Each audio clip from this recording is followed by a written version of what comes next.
लोग तो यहाँ पे मतलब शाम से आके बैठ जाते हैं 4-5 बजे से पिकनिक मनाते हैं। अस्सलाम वालेकुम, हेलो एवरीवन, कैसे हैं आप सब लोग। आई होप आप लोग अच्छे होंगे। तो आइए शुरू करते हैं आज का व्लॉग। इंडियन पाकिस्तानी फैमिली की तरफ से आप सबको नए साल बहुत बहुत मुबारक हो। Happy new year. Happy new year.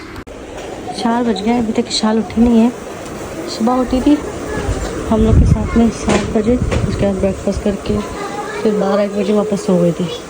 इल्हाम की कल से तबीयत नहीं सही है, इसको बार बार बुखार चढ़ रहा है। मेडिसिन तो मैं लेके आई थी, इसको दिए मैंने तीनों टाइम, लेकिन फिर भी बार बार बुखार इसको चढ़ रहा है। अभी उतरा हुआ है। मेडिसिन लेती है तो बुखार उतर जाता है, उसके बाद फिर चढ़ जाता है। उसको होश नहीं है, बहुत ज़्यादा बुखार तेज़ चढ़ता है। अभी शाम में अपॉइंटमेंट बुक करिए 6:30 बजे की। रमीज़ आए थे दोपहर में, फिर वो नाश्ता वगैरह करके वापस चले गए। तो अब शाम का अपॉइंटमेंट बुक कर लिए, वो आएंगे फिर लेके जाएंगे इसको। मैं करेले गोश्त बना रही हूँ। सब्ज़ी वगैरह सब रमीज़ ने काट के दे दी थी, प्याज करेले। तो करेले भी फ्राई कर रही, साथ में हम के लिए आलू गोश्त बना लेंगे। तो आलू भी काट लिए, आधे गोश्त का आलू गोश्त बना लेंगे और आधे का करेले 1 किलो है, तो आधे करेले फ्राई करके मैं रख दूँगी, फ्रीज़ कर दूँगी, क्योंकि बहुत ज़्यादा हो जाएंगे। आधा किलो गोश्त के लिए 1 किलो करेले, आधा किलो गोश्त में आधा किलो करेले ठीक रहते हैं। करेले गोश्त में जितने करेले होते हैं उतनी प्याज डालेंगे तो मतलब करेले ज़्यादा कड़वे नहीं लगते, इसलिए आधा किलो करेले हैं तो आधा किलो प्याज है।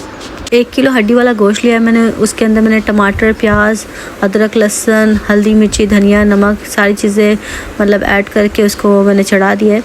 तो अब जब गोश्त गल जाएगा तो उसको हम भून लेंगे, और आधा मसाला हम लोग करेले में ऐड कर देंगे और आधा हम आलू गोश्त के लिए निकाल लेंगे। करेले हमने सारे फ्राई कर लिए। अब ये जो ऑयल है इसमें से सारा ऑयल निकाल लेंगे, सिर्फ 1 चम्मच के बराबर ऑयल कढ़ाई में छोड़ देंगे। ये तेल है ना, नेक्स्ट टाइम जब करेले फ्राई करेंगे तब इसको यूज़ कर सकते हैं। इसको मैं बस फ्रिज में रख दूँगी। तो 1 चम्मच तेल मैंने निकाल लिया है। अब इसमें हम मसाला भुनेंगे और करेले और प्याज डाल देंगे। टमाटर की स्किन निकाल लेते हैं। गोश्त गलाने के टाइम पे मैंने इसमें सारे मसाले ऐड कर दिए थे, सिर्फ ऑयल नहीं डाला था।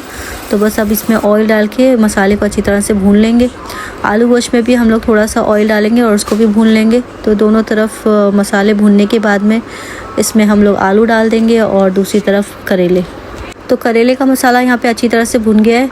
अब आलू गोश्त के मसाले में भी हम लोग थोड़ा सा ऑयल डाल के उसको भी भून लेंगे।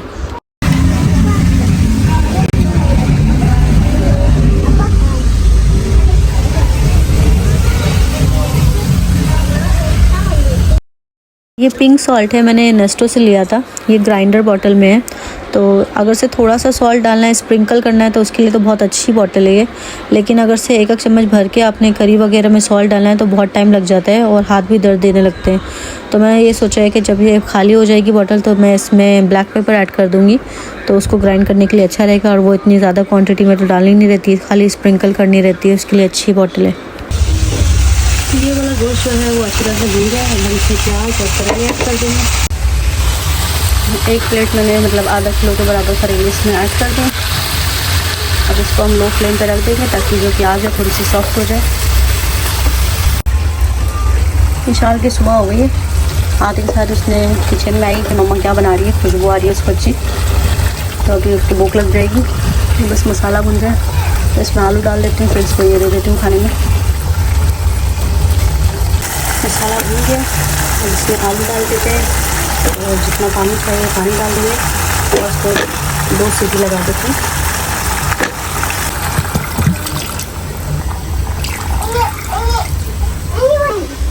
बस अभी इनको हरा धनिया से गार्निश कर देंगे। हरा धनिया यहाँ पे काट लिया मैंने, और इसमें मैं थोड़ा सा लेमन ऐड करूँगी 1 टेबल स्पून, ताकि जो प्याज इतनी डाली है उसका मीठापन ख़त्म हो जाए लेमन की वजह से। ये वाले जो करेले बच गए हैं इसको हम फ्रीज़र में फ्रीज़ कर देंगे।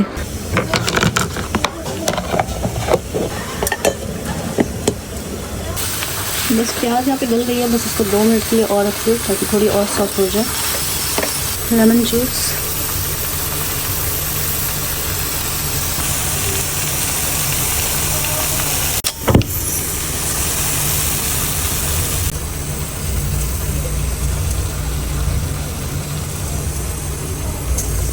तो बस खाना रेडी हो गया है। विशाल भी उठ गई है, बस इसमें 1 सीटी और आ जाए, इसको बंद कर देती हूँ।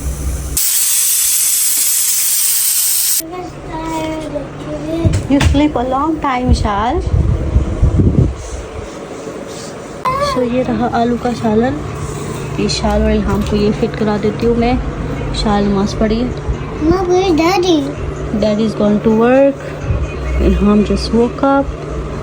अभी थोड़ा फीवर कम है। 6:30 बजे इल्हाम के लिए अपॉइंटमेंट बुक करी थी, लेकिन उस टाइम पे रमीज़ को टाइम नहीं मिला था, तो वो अभी आए हैं। तो बस अभी हम लोग इमरजेंसी में इल्हाम को लेके जा रहे हैं एस्टर हॉस्पिटल। इल्हाम पिछले हफ्ते से बीमार थी, उसको सर्दी ज़ुकाम नज़ला ये सब लगा हुआ था। तो जो भी मेरे पास मेडिसिन थी पहले मैं वो दे रही थी, फिर वो ख़त्म हो गई, तो फिर मैं फार्मेसी से दूसरी लेके आई थी, वो दी, लेकिन उसका नज़ला नहीं रुक रहा था। बाकी उसको बुखार तो नहीं था, लेकिन अब मतलब 2 दिन से उसको बुखार चढ़ने लगा, वो भी इतना तेज़ बुखार। और फिर वो जब सो रही होती है तो कान के ऊपर हाथ रख के रोती है कि मतलब उसके कान में भी दर्द हो रहा था। इशाल को हम लोगों से बस यही शिकायत रहती है, वो बोलती है कि मतलब जब इल्हाम बीमार होती है तो आप लोग उसको हॉस्पिटल ले जाते हो, और जब मैं बीमार होती हूँ तो मुझे नहीं लेके जाते हो। तो हम लोग उसको यही समझाते हैं कि माशाल्लाह तुम बड़ी हो गई हो, तुमको हम लोग मतलब मेडिसिन वगैरह दे देते हो, तुम सही हो जाती हो, लेकिन इल्हाम छोटी है, वो मतलब जो भी हम मेडिसिन देते हैं उससे नहीं सही होती है, इसके लिए उसको हमको लेके ही जाना पड़ता है। अपॉइंटमेंट तो हमारी कैंसिल हो गई थी, इसके लिए हमें इमरजेंसी में जाना पड़ा। और यहाँ पे हमेशा मतलब रश रहता है, मतलब कोई भी क्लिनिक या हॉस्पिटल जाओ सुबह के 8 बजे या रात के 12 बजे हमेशा इतना ही रश मिलता है। तो काफ़ी देर हमने वेट किया, उसके बाद में नर्स ने इल्हाम का चेकअप किया, उसके बाद में हमें फ़र्स्ट फ्लोर पे भेजा गया। डॉक्टर हमें यहाँ पे मिलेंगे, और यहाँ पे ऐसा है कि मतलब अगर से इमरजेंसी में आएंगे तो आपको 150 पे करना पड़ेगा, और अगर से आप अपॉइंटमेंट बुक करके आएंगे तो आपको डॉक्टर की जो फ़ीस है 200 पे करना पड़ेगी। तो बस अभी हम लोग आ गए हैं फ़र्स्ट फ्लोर पे। जब यहाँ पे आए तो यहाँ पे भी काफ़ी ज़्यादा पेशेंट थे, और ज़्यादातर पेशेंट जो थे छोटे बच्चे ही थे। तो किसी को मतलब नेबुलाइज़र लगा हुआ था, किसी को मतलब कुछ और ट्रीटमेंट चल रही थी, मतलब छोटे बच्चे ज़्यादा थे। इल्हाम को हाई फीवर था, इसके लिए नर्स ने डॉक्टर के पास भेजने से पहले इल्हाम को सपोजिटरी दे दी थी। उसके बाद में बस हम लोग यहाँ पे बैठ के वेट कर रहे थे कि डॉक्टर कब हमें बुलाएगा। डॉक्टर के कैबिन में अंदर तो कोई भी नहीं था, लेकिन मैं सोची थी फिर भी डॉक्टर हमें क्यों नहीं बुला रहा है। मतलब कम से कम आधा घंटा लग गया था हमें यहाँ पे बैठे बैठे। रमीज़ की एक जॉब आ गई थी, इसके लिए वो अपनी जॉब पे वापस चले गए थे। उसके बाद में डॉक्टर ने हमें अंदर बुला लिया था, फिर इल्हाम का चेकअप किया। तो इल्हाम का जो राइट ईयर है उसके अंदर इन्फेक्शन हो गया था, उसके अंदर से फ्लूइड आ रहा था। तो डॉक्टर ने बोला कि मतलब अभी मैंने जो प्रिस्क्रिप्शन लिख दिया है, आप वो बच्ची को दवाई दो, और जो ईयर ड्रॉप्स है वो डालो 3 टाइम। और अगर से 3 दिन के बाद में वो नहीं अच्छी होती है, या उसको और ईयर पेन इंक्रीज़ हो जाता है और बुखार भी नहीं उतरता है, तो फिर उसको डायरेक्ट ENT में लेके आओ। तो फिर मैं ग्राउंड फ्लोर पे आ गई थी, यहाँ पे इनकी फार्मेसी भी होती है, तो यहाँ से ही मेडिसिन लेनी होती है। तो मेडिसिन मैंने जब पूछा तो मतलब ज़्यादा एक्सपेंसिव बता रहे थे, 124 की थी। सिर्फ एक जो ईयर ड्रॉप थी वो 81 दिरहम की थी। मतलब जो भी डॉक्टर ने दवाई लिखी थी सारी महंगी वाली लिखी थी। और ये जो दवाइयाँ डॉक्टर लिखता है मतलब ये बाहर से आप नहीं मिल सकती, इनकी फार्मेसी से मिलेगी। तो फिर हमने सोचा कि चलो सतवा में हम लोग चेक कर लेते हैं कि वहाँ पे शायद सस्ती मिल जाए। तो फिर रमीज़ आ गए थे, उसके बाद में फिर हम लोग सतवा गए। वहाँ पे मैंने 2-4 फार्मेसी में चेक किया, लेकिन कहीं भी मुझे नहीं मिली। तो फिर रमीज़ बोले चलो वापस से वहाँ जाते हैं, फिर लेके आते हैं। फिर वापस हॉस्पिटल गए, फिर वहाँ से उन्हीं की फार्मेसी से हमने मेडिसिन ली। उसके बाद घर आते आते हमें 2 बज गया। फिर इल्हाम को मेडिसिन तो मैंने कार में ही देती थी, तो बस वो आते ही सो गई। ये नेक्स्ट डे की वीडियो है। अभी इल्हाम तो सही हुई नहीं थी और रमीज़ भी बीमार पड़ गए। रमीज़ को आज सुबह से ही मतलब तेज़ बुखार चढ़ गया था, और पूरे बॉडी में बताया था, ऐसा लग रहा था कि मेरे जान ही नहीं है मतलब हाथ पैरों में। तो फिर सुबह में मैं पैनाडोल वगैरह खा ली थी। फिर बोलते हैं कि मैं चला जाता हूँ जॉब पे। फिर मैंने उनको मना भी किया कि मत जाइए, इतनी तबीयत ख़राब है, कैसे जॉब करेंगे आप, वहाँ जाएंगे भी तो आपसे जॉब हो पाएगी क्या, गाड़ी कैसे ड्राइव करेंगे। तो बोलते हैं फिर जाना तो पड़ेगा, क्योंकि आज तो 31 है, आज तो हमारे काम का दिन है। तो फिर वो चले गए थे, और फिर शाम को 8 बजे वापस आ गए थे। तो आए हैं तभी भी अच्छी खासी हालत ख़राब थी। फिर उसके बाद मैंने खाना बना दिया, फिर उन्होंने दवाई खाई, उसके बाद वो सो गए थे। फिर उनको 2 बजे वापस से जाना है, क्योंकि आज तो मतलब रात भर काम रहता है। और वैसे भी पिछले 2 दिनों से वो 24-24 घंटे जाग रहे हैं, मतलब कंटिन्यू काम कर रहे हैं, क्योंकि जो 31 के नज़दीक दिन रहते हैं ना, उसमें बहुत ज़्यादा काम होता है, तो कंटिन्यू करते हैं, दिन में भी जाते हैं, रात में भी जाते हैं, इस तरह हो रहा था। तो बस इस तरह उनकी भी तबीयत ख़राब हो गई। 2 दिन से इल्हाम इतनी बीमार है, एकदम सुस्त हो गई है, ना कोई प्ले करती है, ना बाहर जाती है, बस बेड पे लेटे रहती है। थोड़ी देर उठती है, फिर उसको मैं कुछ खिलाती हूँ, उसके बाद फिर मेडिसिन देती हूँ, फिर सो जाती है। बस ऐसे ही करी है 2 दिन से। तो अभी जाके मतलब थोड़ी सी एक्टिव हुई है, तो अभी उठ के बैठी है। यहाँ पे मैं चाय बनाने आई हूँ तो मेरे साथ बातें कर रही है।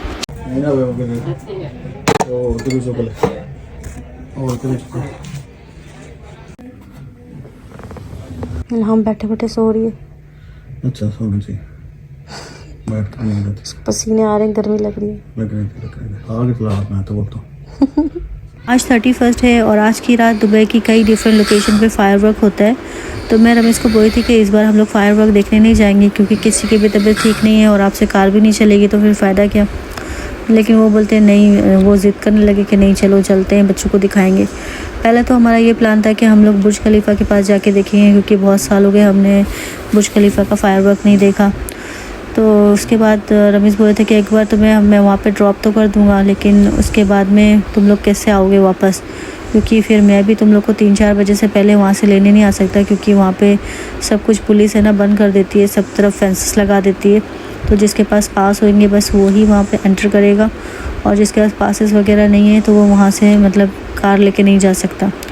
तो जब सारे फेंसेस वगैरह वो लोग उठाएंगे उस टाइम तक मतलब बहुत देर हो जाएगी, 3 या 4 बज जाएगा सुबह का। तो तुम बच्चों को लेके पूरी रात कहाँ बैठोगी, और इतनी ठंडी भी हो रही है और वैसे भी बच्चे बीमार भी हैं। तो फिर इसलिए वो वाला प्लान जो था हमने कैंसिल कर दिया। तो बस अभी रमेश ज़िद करे थे, तो फिर अभी हम लोग वापस से जा रहे हैं दुबई फ्रेम। पिछले साल भी हमने दुबई फ्रेम का देखा था, तो इस साल भी वहीं जा रहे हैं। आप लोगों को तो पता है कि हम लोग चाय के बगैर कहीं नहीं बढ़ते। तो सबसे पहले हम लोग सतवा गए, वहाँ से चाय ली, उसके बाद हम लोग दुबई फ्रेम के लिए निकले। न्यू ईयर और क्रिसमस के टाइम पे अगर आप सतवा से गुजर रहे हैं ना, तो आपको हर तरफ से बस म्यूज़िक और सिंगिंग की आवाज़ सुनाई देगी, क्योंकि जितने भी ये फिलिपिनो हैं ये लोग है ना अपनी बालकनी में सारी पार्टी करते हैं।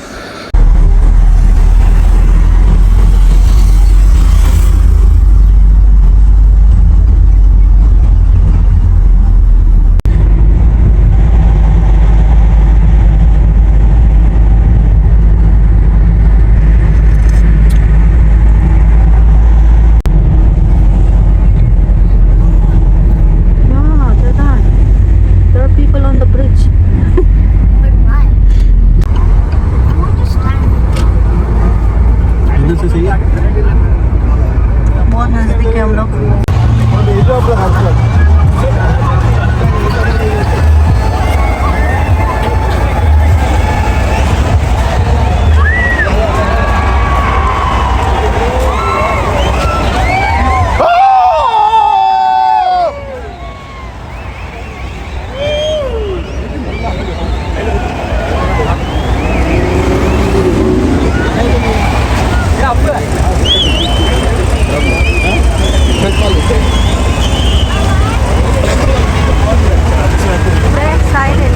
यहाँ पे आप चारों तरफ जहाँ भी नज़र घुमाएंगे आपको सब तरफ लोग ही लोग नज़र आएंगे, और इतनी लोग है ना चिल्ला रहे थे, पागल हो गए थे।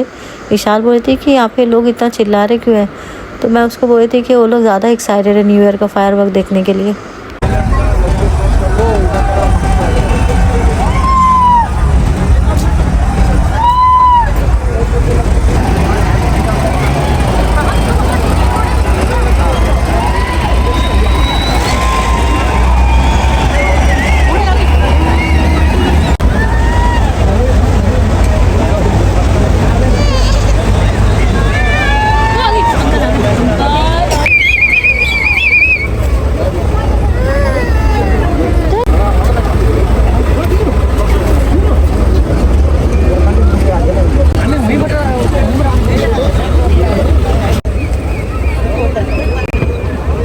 लोग को डर लग रहा है आवाज़ से अंदर जा रहे दोनों। यहाँ पे तो कितने लोग जो है ना वो दोपहर से ही आ जाते हैं 3-4 बजे से, और पूरा दिन मतलब यहाँ पे स्पेंड करते हैं, फिर फायरवर्क देखने के बाद ही घर जाते हैं। हम लोग भी यहाँ पे टाइम पे आ गए थे, मतलब अभी 11:15 ही बजा था, लेकिन बस थोड़ी देर ही हम यहाँ पे रुके थे। उसके बाद पुलिस आ गई और पुलिस ने जितनी भी ये कार्स रोड के ऊपर खड़ी थी सबको बोला यहाँ से निकलो। फिर हमें भी जाना पड़ा, और फिर मैंने रमेश को बोला कि अभी हम लोग पीछे वाली साइड पे चलते हैं। तो जैसे हम लोग ने यहाँ से निकले तो इतना ट्रैफिक मिला हमें, और हम लोग बस ट्रैफिक में फंस गए। सिर्फ 10 मिनट रह गए थे फायरवर्क स्टार्ट होने के लिए। तो फिर रमेश ने बोला कि अभी हम ट्रैफिक में फंस गए, अब तो गाड़ियाँ यहाँ से मूव नहीं होंगी, तो इससे बेटर है कि तुम पैदल उतर के चली जाओ और वीडियो रिकॉर्ड कर लो। बच्चों को मैं अपने साथ ही रखता हूँ कार में, और तुम वापस फायरवर्क देख के इधर ही आ जाना, मैं तुमको यहाँ पे ही मिलूँगा। तो रमीज़ के जो मोबाइल था वो अपने घर पे छोड़ाए थे, और ये भी टेंशन थी कि अगर ट्रैफिक ओपन हो गया तो मैं रमीज़ को कैसे ढूंढूंगी, कॉल कैसे करूँगी, क्योंकि उनके पास तो मोबाइल ही नहीं था। तो फिर मैं यहाँ पे उतर गई थी, यहाँ से मैं वॉक करके गई हूँ, और फायरवर्क से पहले ही मतलब मैं वहाँ पे पहुँच गई थी। इधर से शॉर्टकट लेके मैं इधर आ गई हूँ। पब्लिक आ रही है, सारी इधर ही आ रही है।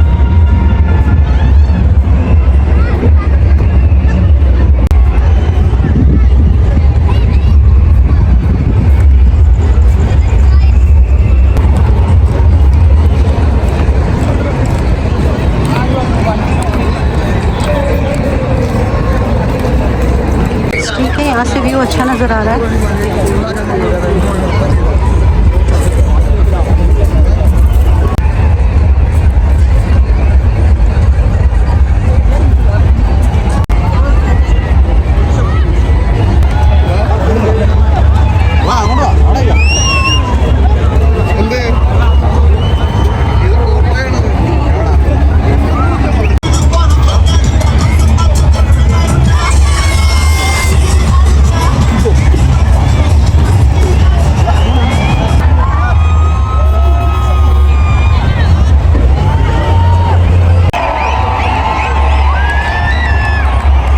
एग्जैक्टली 11:59 पे फायरवर्क स्टार्ट हो गया था, लेकिन मेरा जो स्पॉट था बिल्कुल भी अच्छा नहीं था। इस तरह का व्यू आ रहा था तो मुझे खुद को नहीं अच्छा लग रहा था, लेकिन रमीज़ भी नहीं थे, बच्चे भी नहीं थे, मैं अकेले ही बस फायरवर्क देख रही थी, तो मुझे बिल्कुल भी अच्छा नहीं लग रहा था।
दुबई में फैमिली के साथ होते हुए फिर भी मैंने फायरवर्क अकेले ही देखा।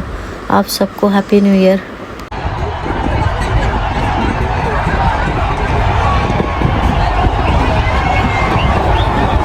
फायरवर्क तो मैंने देख लिया था, लेकिन अब मुझे ये टेंशन थी कि रमीज़ के पास कैसे पहुंचूं, क्योंकि मेरे को ये लग रहा था कि कहीं ट्रैफिक ओपन ना हो गया और रमीज़ कहीं आगे ना चले गए हों, और आगे चले गए होंगे तो फिर मैं उनको कैसे ढूंढूंगी, उनके पास मोबाइल ही नहीं है। यही सब सोचते सोचते मैं वही लोकेशन पे पहुंची जहां रमीज़ ने मुझे ड्रॉप किया था। अल्हम्दुलिल्लाह रमीज़ की कार अभी तक वहीं थी, वहाँ से बिल्कुल भी मूव नहीं हुई, वही ट्रैफिक है अभी तक। तो फिर जल्दी से मैं भी कार में बैठ गई। कार में बैठते ही मैंने बच्चों से सबसे पहले यही सवाल किया कि तुम लोग ने फायरवर्क देखा? तो दोनों बच्चों ने बोला यहाँ हमने देखा, क्योंकि यहाँ पे ही बस दुबई फ्रेम है, सामने नज़र आ रहा है, लेकिन थोड़ा सा दूर है बस। तो बस इसके बाद हमें सिर्फ 1-2 मिनट का ट्रैफिक मिला, उसके बाद सारे रोड्स ओपन हो गए थे, तो बस हम लोग सीधा घर चले गए।